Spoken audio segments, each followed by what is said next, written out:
आज पाठ नंबर 3 धातु और अधातु के बारे में हम लोग शुरुआत करते हैं। सबसे पहले आता है धातु। तो बता सकते हैं धातु वे पदार्थ होते हैं जिसमें चमक पाई जाती है तथा जो विद्युत और ऊष्मा का सुचालक होता है, यानी विद्युत और ऊष्मा इसमें प्रवाहित कर सकते हैं धातु में। उदाहरण में आप सोडियम लिख सकते हैं। सोडियम को देखो Na से, एल्युमिनियम को Al से, मैग्नीशियम और पोटेशियम, ये सब धातु के उदाहरण हैं। उसके बाद से आगे जब बढ़ेंगे धातु के बाद एक बात आती है धातु के भौतिक गुण। देखिए धातु के क्या क्या गुण होते हैं। तो पहला आप कह सकते हैं धातु अपने शुद्ध रूप में चमकदार होता है, जिसे धात्विक चमक कहते हैं। यानी जितने भी धातु होते हैं उसमें चमक पाया जाता है, जिसे धात्विक चमक कहते हैं। दूसरा हम लोग कह सकते हैं धातुएं प्राय कठोर होते हैं। तीसरा कह सकते हैं धातुओं में आघात वर्धनीयता का गुण पाया जाता है, जिसके द्वारा धातु को पीट कर पतले चादर बना सकते हैं। यानी आपसे कोई कहता है कि आघात वर्धनीयता क्या है, तो आप सीधे कह सकते हैं कि जब धातु को पीट करके पतले चादर के रूप में बनाया जाता है तो इसे आघात वर्धनीयता कहते हैं। तीसरा बता सकते हैं। उसके बाद से चौथा आता है। चौथा आप कह सकते हैं कि जो धातु होता है धातु में तन्यता के गुण पाया जाता है, जिसमें धातु को तान कर तार बनाया जा सकता है। यानी तन्यता का मतलब होता है जब धातु को तान करके तार बनाते हैं तो उसे तन्यता कहा जाता है। उसके बाद से और बता सकते हैं 5 नंबर धातु विद्युत का सुचालक है। यानी अगर आप धातु लें तो उसमें हम लोग धारा प्रवाहित कर सकते हैं। चौथा कह सकते हैं धातु प्राय कठोर होते हैं, जिसके टकराने के बाद इसमें एक ध्वनि उत्पन्न होता है, जिसे जिसे हम लोग क्या ध्वनिक कहते हैं। यानी जो धातु होते हैं उसमें ध्वनि उत्पन्न होता है। तो ये थे धातु के भौतिक गुण। आगे हम लोग बढ़ते हैं। उसके बाद से कुछ और बातें हैं आप देख रहे हैं यहाँ पर। अब बात जो आती है उसका नाम है अधातु। तो हम लोग बता सकते हैं कि अधातु वे पदार्थ होते हैं जिसमें चमक नहीं पाई जाती है तथा जो विद्युत और ऊष्मा के कुचालक होते हैं। कुचालक का मतलब जिसमें विद्युत प्रवाहित नहीं कर सकते हैं। उदाहरण में कांच लिख सकते हैं, हीरा लिख सकते हैं, प्लास्टिक लिख सकते हैं, इत्यादि लिख सकते हैं। उसके बाद से एक चीज़ आता है जिसका नाम होता है अधातु। बता सकते हैं कि अधातु के निम्नलिखित गुण पाए जाते हैं। पहला बता सकते हैं कि अधातु चमकदार नहीं होते हैं। दूसरा बता सकते हैं अधातु प्राय कठोर नहीं होते हैं। तीसरा बता सकते हैं अधातु में प्राय आघात वर्धनीयता नहीं पाई जाती है। चौथा बता सकते हैं अधातु में तन्यता के गुण नहीं पाया जाता है। पांचवा बता सकते हैं विद्युत जो होता है अधातु विद्युत के कुचालक होता है, ये आप बता सकते हैं। और अधातु ऊष्मा के भी कुचालक होते हैं। लेकिन एक बात आती है कि धातु और जो अधातु होते हैं उसमें कुछ अपवाद भी होते हैं। तो हम लोग देखते हैं क्या क्या धातु और अधातु में अपवाद होते हैं। देखिए पहला अपवाद के रूप में आप बात करना चाहते हैं तो ये बता सकते हैं। देखिए कि पहला बता सकते हैं कि मरकरी को छोड़कर सारी धातुएं कमरे के ताप पर ठोस अवस्था में पाई जाती है। यानी मरकरी एक ऐसा धातु है जो द्रव अवस्था में पाई जाती है। क्रिया खराब 3.5 में आपने देखा कि धातुओं की गलनांक अधिक होता है, लेकिन गैलियम और सीजियम का गलनांक बहुत कम होता है। यदि आप अपने हथेली पर इन दोनों धातुओं को रखोगे तो वह पिघलने लगेंगे। दूसरा बता सकते हैं आयोडीन अधातु होते हुए भी चमकदार होता है। अभी आपने देखा था कि जितने भी अधातु होते हैं वो चमकदार नहीं होते हैं, लेकिन आयोडीन एक ऐसा धातु होता है जो चमकदार होता है। और बता सकते हैं कार्बन ऐसी अधातु है जो विभिन्न रूपों में विद्यमान रहती है। प्रत्येक रूप को अपरूप कहते हैं। हीरा कार्बन का एक अपरूप है। यह सबसे कठोर प्राकृतिक पदार्थ है एवं इसका गलनांक तथा क्वथनांक बहुत अधिक होता है। कार्बन का एक अन्य अपरूप ग्रेफाइट विद्युत का सुचालक है, बता सकते हैं। उसके बाद से 4 नंबर है क्षारीय धातु इतनी मुलायम होती है कि उनको चाकू से भी काटा जा सकता है। इनका घनत्व तथा गलनांक कम होता है। तत्वों को उनके रासायनिक गुणधर्म के आधार पर अधिक स्पष्टता से धातुओं एवं धातुओं में वर्गीकृत किया जा सकता है। तो ये धातु और अधातुओं के कुछ अपवाद थे। हम सभी को उम्मीद है कि ये बात आपको समझ में आ गया होगा। चलिए आगे बढ़ते हम लोग नेक्स्ट। तब आता है जो बात, उसका नाम होता है धातुओं के रासायनिक गुण। देखिए रासायनिक गुण का अगर बात करते हैं तो रासायनिक गुण का मतलब होता है कि रिएक्शन एक ऐसे करता है, उसको हम लोग को दिखाना है। तो चलिए पहला हम लोग देखते हैं यहाँ पर धातुओं से क्रिया। धातुओं के वायु में दहन, यानी धातुओं का हम लोग ऑक्सीजन की उपस्थिति में जलाएंगे। तो देखिए लगभग सभी धातुएं वायु से क्रिया करके धात्विक ऑक्साइड बनाते हैं। जैसे इसमें एग्जाम्पल में आएंगे आप, एक आता है फर्स्ट एग्जाम्पल में कि जब कॉपर ऑक्सीजन से क्रिया करता है तो काले रंग का ऑक्साइड बनाता है। यानी कॉपर है प्लस ऑक्सीजन से क्रिया किया तो कॉपर ऑक्साइड बनाता है, ये भी काले रंग का। देखिए दूसरा आप बता सकते हैं कि एल्युमिनियम ऑक्सीजन से क्रिया करके एल्युमिनियम ऑक्साइड बनाता है। देखिए रिएक्शन में भी आप देख सकते हैं कि किस तरीके से ये एल्युमिनियम है, ऑक्सीजन से क्रिया किया, देखिए संतुलित करने के लिए गुणा किया गया तो एल्युमिनियम ऑक्सीजन से क्रिया करता है तो एल्युमिनियम ऑक्साइड बनाता है। उसके बाद से एक बात आती है उभयधर्मी ऑक्साइड। आप कहेंगे कि वे धात्विक ऑक्साइड जो अम्ल और क्षार दोनों से क्रिया करता है उसे उभयधर्मी ऑक्साइड कहते हैं। तो बहुत सिंपल है, वे धात्विक ऑक्साइड जो अम्ल और क्षार दोनों से क्रिया करता है उसे उभयधर्मी ऑक्साइड कहते हैं। आप देखिए यहाँ पर एक एल्युमिनियम ऑक्साइड है Al2O3 और HCl, यानी यह अम्ल से क्रिया करता है तो एल्युमिनियम क्लोराइड AlCl3 प्लस जल बनाता है। यह भी एल्युमिनियम ऑक्साइड है Al2O3 सोडियम हाइड्रोक्साइड से क्रिया करता है तो सोडियम एल्यूमिनेट बनाता है, यानी AlO2 प्लस जल बनाता है। तो यही है, देखिए एल्युमिनियम ऑक्साइड ये भी है, एल्युमिनियम ऑक्साइड ये भी है। यहाँ पर अम्ल से क्रिया किया है, यहाँ पर क्षार से क्रिया किया। तो अम्ल और क्षार से दोनों जो ऑक्साइड क्रिया करता है उससे उभयधर्मी ऑक्साइड कहता है। उसके बाद से आगे जब आप बढ़ेंगे तो एक चीज़ और आएगा जिसका नाम होता है धातुओं की जल से क्रिया। तो आप बता सकते हैं कि अधिकांश धातुएं जल से क्रिया करके धात्विक हाइड्रोक्साइड और हाइड्रोजन गैस का निर्माण होता है। देखिए आप यहाँ पर रिएक्शन भी देख सकते हैं। रिएक्शन में ये है धातु पोटेशियम जल से क्रिया किया है, पोटेशियम हाइड्रोक्साइड बना है, हाइड्रोजन बाहर निकला है प्लस ऊष्मीय ऊर्जा, कुछ आपके ऊर्जा भी बाहर निकलते हैं। ये सोडियम है यानी प्लस जल से क्रिया किया है तो सोडियम हाइड्रोक्साइड बाहर निकला है प्लस हाइड्रोजन प्लस ऊष्मीय ऊर्जा भी बाहर निकला है।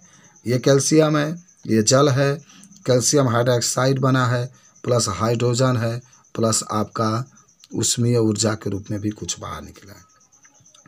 देखिए एल्युमिनियम आयरन और जिंक भाप से क्रिया करता है। आता भी है कि एल्युमिनियम की क्रिया भाप से कराइए। तो देखिए एल्युमिनियम है, भाप का मतलब जल होता है, जल से क्रिया कराएंगे तो aluminium oxide Al2O3 plus hydrogen gas बाहर निकलेगा। और इसी प्रकार से ये भी रिएक्शन आप दिखा सकते हैं कि आयरन है और ये जल से क्रिया किया है तो Fe3O4 बना है प्लस हाइड्रोजन बाहर। धातुओं की क्रिया अम्ल से कैसे क्रिया करता है, हाइड्रोक्लोरिक अम्ल हुआ चाहे H2SO4 तो कैसे क्रिया करेगा। आप कहेंगे कि जब धातुएं अम्ल से क्रिया करता है तो लवण और हाइड्रोजन गैस का निर्माण होता है। तो देखिए ये धातु Na है, इसने हाइड्रोक्लोरिक अम्ल HCl से क्रिया किया है तो सोडियम क्लोराइड NaCl बना है प्लस हाइड्रोजन गैस आपका बाहर निकला है। तो बता सकते हैं यहाँ पर और भी एग्जाम्पल दिखा सकते हैं। यह पोटेशियम है, हाइड्रोक्लोरिक अम्ल से क्रिया किया है तो पोटेशियम क्लोराइड बना है प्लस हाइड्रोजन गैस आपका बाहर निकला है। तो ये धातुओं की अम्ल से क्रिया है। उसके बाद से आगे जब बढ़ेंगे तो एक और चीज़ आता है जिसका नाम होता है धातु लवण के साथ धातु की क्रिया। तो देखिए धातु A है और B एक लवण है, लवण का विलयन है, जब क्रिया करता है तो A का लवण का विलयन प्राप्त होता है और ये धातु आपके अलग हो जाता है। जैसे सोडियम है अधिक क्रियाशील है और मैग्नीशियम क्लोराइड एक लवण है। जब क्रिया किया तो देखो सोडियम क्लोराइड बना है और मैग्नीशियम आपके अलग हो गया। उसके बाद से एक और चीज़ आता है जिसका नाम होता है सक्रियता श्रेणी। आप इसमें कह सकते हैं कि वह श्रेणी जिसमें धातु को उनके क्रियाशीलता के घटते हुए क्रम में रखने पर रखते हैं तो जो श्रेणी प्राप्त होती है उसी को सक्रियता श्रेणी कहते हैं। यानी जो धातु होते हैं उसकी क्रियाशीलता के जब घटते हुए क्रम में रखते हैं तो जो श्रेणी प्राप्त होती है उसे सक्रियता श्रेणी कहते हैं। एक सूत्र बनाया गया, देखिए, पशु के माई जी अल्लाह का पसंगा है। देखिए प से आपका पोटेशियम सबसे अधिक क्रियाशील होगा, आगे बढ़ेंगे तो क्रियाशीलता घटते जाएगा। स से सोडियम है, यहाँ पर देख रहे हैं।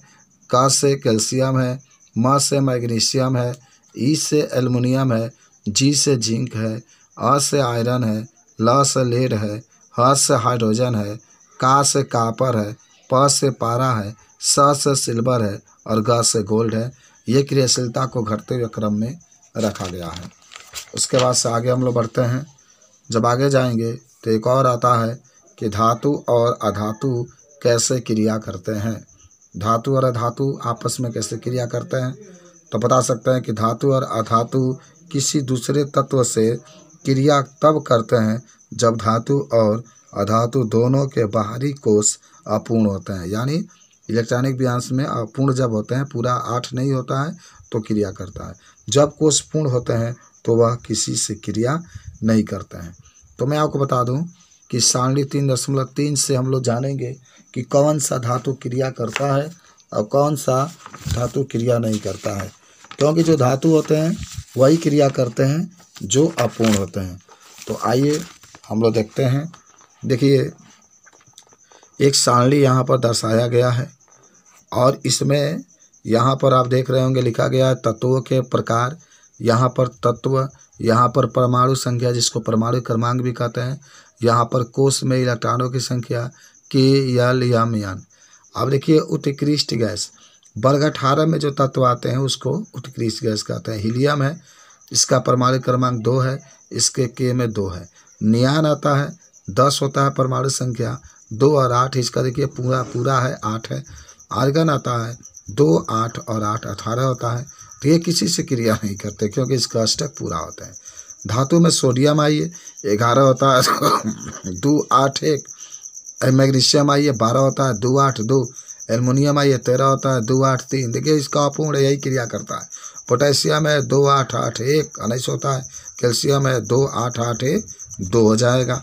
अधातुओं में देखिए, अधातुओं में नाइट्रोजन आएगा 7, 2, 5 लिख सकते हैं। और फिर ऑक्सीजन आएगा 8 होता है परमाणु संख्या तो 2, 6 लिख सकते हैं।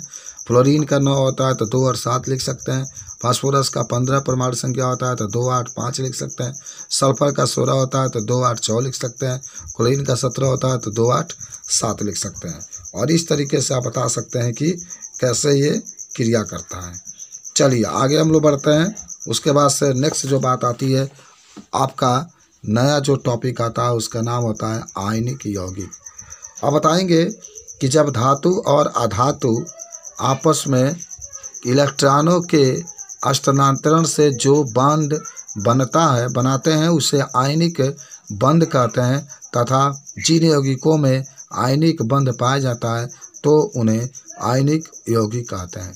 यानी एक धातु होगा जो इलेक्ट्रॉन देगा, एक अधातु होगा जो इलेक्ट्रॉन लेगा, तो उसके बीच में जो बंध बनता है उसको आयनिक बंध कहते हैं। और जो जिन यौगिकों में पाया जाता है उन्हें आयनिक यौगिक कहते हैं। आप देखिए उदाहरण में सोडियम क्लोराइड बना सकते हैं NaCl, potassium chloride KCl, magnesium chloride MeCl2, magnesium oxide MgO। और देखिए कैसे बनता है, मैं आपको थोड़ा सा बता देता हूँ। सोडियम है, सोडियम का परमाणु क्रमांक 11 होता है। आप का इलेक्ट्रॉनिक विन्यास करेंगे तो 2, 8, 1 लिखेंगे। क्लोरीन है 17 होता है तो 2, 8, 7 लिखेंगे। तो सोडियम का अंतिम में 1 है तो 1, क्लोरीन का अंतिम में 7 है तो 7 दिखा देंगे। देखिए क्लोरीन को 1 चाहिए 8 करने के लिए, 1 ये दे देगा। तो सोडियम 1 देता है तो इसके ऊपर प्लस का चार्ज, क्लोरीन 1 लेता है तो इसके ऊपर माइनस का चार्ज आ जाता है। उसके बाद से देखिए एक और टॉपिक आता है जिसका नाम होता है लुईस बिंदु संरचना। आप कहिएगा कि जब किसी तत्व के अंतिम कोश में उपस्थित इलेक्ट्रॉन को एक प्रतीक द्वारा प्रदर्शित किया जाता है तो उसे लुईस बिंदु संरचना कहते हैं। यहाँ इसी को इलेक्ट्रॉन बिंदु संरचना कहते हैं। यानी जब किसी भी तत्व के या परमाणु के अंतिम कोश में जितने इलेक्ट्रॉन होते हैं उसको एक प्रतीक द्वारा जब हम लोग दर्शाते हैं तो उसे इलेक्ट्रॉन बिंदु संरचना या लुईस बिंदु संरचना कहते हैं। उदाहरण में आप देख सकते हैं सोडियम है, इसका 11 होता है तो इसको आप 2 8 1 लिख सकते हैं। और जब लुईस बिंदु लिखेंगे तो सोडियम के ऊपर 1 आपका है तो 1 दिखा देंगे। मैग्नीशियम है, मैग्नीशियम का देखिए आपका 12 है तो 2 8 2 लिख सकते हैं और मैग्नीशियम के अंतिम में 2 है तो 2 दिखा सकते हैं। एल्युमिनियम है, एल्युमिनियम का 13 है तो 2 8 3 लिख सकते हैं और आप इसको अंतिम में 3 दिखा देंगे। कैल्शियम का 20 है तो 2 8 8 2 लिख सकते हैं और कैल्शियम के ऊपर आप 2 डॉट का चिन्ह दिखा देंगे। तो यही है इलेक्ट्रॉन बिंदु संरचना या लुईस बिंदु संरचना। उसके बाद से एक और टॉपिक आता है आयनिक यौगिकों का गुणधर्म या आयनिक जो यौगिक होते हैं इनके क्या क्या लक्षण होते हैं। ये भी बहुत बार बोर्ड के एग्जाम में पूछा जाता है तो इसको भी हम लोग देख लेते हैं। देखिए आपके सामने कुछ आयनिक यौगिक का उदाहरण दिया गया है। सोडियम क्लोराइड है, यह भी एक आयनिक यौगिक है जिसका गलनांक 1074 है, क्वथनांक 1080 है, 1086 सॉरी। लिथियम क्लोराइड है जिसका गलनांक 8087 है, जिसका क्वथनांक 1600 है। कैल्शियम क्लोराइड है जिसका गलनांक 1045 है, क्वथनांक 1900 है। कैल्शियम ऑक्साइड है जिसका गलनांक 2850 है, क्वथनांक 3120 है। और मैग्नीशियम क्लोराइड है जिसका गलनांक 1981 है और क्वथनांक 1685 है। ये भी आप याद रखेंगे। अब आइए आयनिक यौगिकों के हम लोग गुणधर्म के बारे में देखते हैं। तो देखिए पहला भौतिक प्रकृति। आप बता सकते हैं कि धन और ऋण आयन के बीच मजबूत आकर्षण बल के कारण आयनिक यौगिक ठोस एवं थोड़े कठोर होते हैं। ये यौगिक सामान्यतः भंगुर होते हैं तथा दाब डालने पर टुकड़ों में टूट जाते हैं। दूसरा इसका गुण बता सकते हैं गलनांक और क्वथनांक। आयनिक यौगिकों का गलनांक और क्वथनांक बहुत अधिक होता है क्योंकि मजबूत अंतराणविक आकर्षण के तोड़ने के लिए ऊर्जा की पर्याप्त मात्रा की आवश्यकता होती है। तीसरा घुलनशीलता। वैद्युत संयोजक यौगिक सामान्यतः जल में घुलनशील तथा केरोसिन, पेट्रोल आदि जैसे विलायकों में अविलेय होते हैं। चौथा बता सकते हैं कि विद्युत चालकता। किसी बिलियन आप बता सकते हैं यहाँ पर कि किसी बिलियन में विद्युत के चालन के लिए आवेशित कणों का गतिशीलता आवश्यक होता है। आयनिक यौगिकों के जलीय विलयन में आयन उपस्थित होते हैं। जब विलयन में विद्युत धारा प्रवाहित की जाती है तो वह आयन विपरीत इलेक्ट्रोडों की ओर गमन करने लगते हैं। ठोस अवस्था में आयनिक यौगिक विद्युत का चालन नहीं करते हैं क्योंकि ठोस अवस्था में दृढ़ संरचना कारण आयनों की गति संभव नहीं होती है। लेकिन आयनिक यौगिक गलित अवस्था में विद्युत का चालन करते हैं क्योंकि आप बता सकते हैं क्योंकि जो गलित अवस्था होता है उसमें अपने आयनों में वो क्या होते हैं, टूट जाते हैं। तो ये थे कुछ आयनिक यौगिकों के लक्षण। उसके बाद से आगे हम लोग बढ़ते हैं तो एक चीज़ आता है जिसका नाम होता है खनिज। आपसे कोई पूछता है खनिज किसे कहते हैं तो आप बता सकते हैं पृथ्वी के भूपरपट्टी में प्राकृतिक रूप से पाए जाने वाले तत्वों या यौगिकों को खनिज कहते हैं। यह भी बता सकते हैं आप। उसके बाद से एक अयस्क होता है तो कुछ स्थानों पर खनिजों में कोई विशेष धातु काफ़ी मात्रा में होती है जिसे निकालना लाभकारी होता है। इसे खनिज को या अयस्क कहते हैं। उसके बाद से अयस्क और खनिज में अंतर। देखिए सभी अयस्क खनिज हो सकते हैं लेकिन सभी खनिज अयस्क नहीं होते हैं क्योंकि अयस्क खनिज से प्राप्त किए जाते हैं। यानी सभी अयस्क जो होते हैं खनिज हो सकते हैं लेकिन सभी खनिज अयस्क नहीं हो सकते हैं। उसके बाद से एक चीज़ आता है जिसका नाम होता है अयस्क के प्रकार। तो अयस्क कई प्रकार के होते हैं। एक होता है प्राकृतिक अयस्क। बता सकते हैं कि वह अयस्क जो किसी से क्रिया नहीं करता है और प्रकृति में स्वतंत्र अवस्था में पाया जाता है। जैसे उदाहरण में आप प्लेटिनम लिख सकते हैं, लोहा नहीं लिख सकते। प्लेटिनम और आप चाहें तो सोना लिख सकते हैं। ये दोनों ऐसे तत्व हैं जो कि प्रकृति में क्या होते हैं, प्राकृतिक स्वतंत्र रूप में पाए जाते हैं। उसके बाद से नेक्स्ट जो आता है उसका नाम होता है ऑक्साइड अयस्क। आप बता सकते हैं कि जब किसी अयस्क के अंत में ऑक्साइड पाया जाता है या आया होता है तो ऑक्साइड अयस्क कहलाता है। जैसे एल्युमिनियम ऑक्साइड Al2O3, Al3O4 इत्यादि आप लिख सकते हैं। उसके बाद से एक और आता है जिसका नाम होता है कार्बोनेट अयस्क। तो जब किसी अयस्क के अंत में CO3 यानी कार्बोनेट आया होता है तो वह कार्बोनेट अयस्क कहलाता है। CaCO3, MgCO3 और Na2CO3 आप बता सकते हैं। सल्फाइड अयस्क बता सकते हैं कि जब किसी अयस्क में यस यानी सल्फर आया हो तो उसे सल्फाइड अयस्क कहते हैं। Ag2S या ZnS या CuFeS2 लिख सकते हैं, यानी सिल्वर सल्फाइड है, जिंक सल्फाइड है, कॉपर पेराइट है। उसके बाद से एक और आता है जिसका नाम होता है क्लोराइड अयस्क। जब किसी अयस्क के अंत में क्लोरीन आया हो तो उसे क्लोराइड अयस्क कहते हैं। तो जब किसी अयस्क के अंत में क्लोरीन आया होता है तो उसे क्लोराइड अयस्क कहते हैं। उदाहरण में AgCl, silver chloride, zinc chloride इत्यादि आपका होता है। उसके बाद से आगे जब बढ़ेंगे तो एक और चीज़ आता है अधातरी या गैंग। तो बता सकते हैं कि अयस्क में उपस्थित मिट्टी, कंकड़, पत्थर इत्यादि अशुद्धियाँ उपस्थित होती है जिसे अधातरी या मैट्रिक्स कहते हैं। आप देखिए अयस्क का एक यहाँ पर चार्ट पेपर भी दिखाया गया। अयस्क है 3 भागों में, उच्च अभिक्रियाशील धातुएं, मध्यम अभिक्रियाशील धातुएं और निम्न अभिक्रियाशील धातुएं। तो ये टॉपिक ये आपका जो है दिखाया गया है, इतना आप पढ़ेंगे। इसके बाद से हम लोग अगले वीडियो में नेक्स्ट पढ़ेंगे।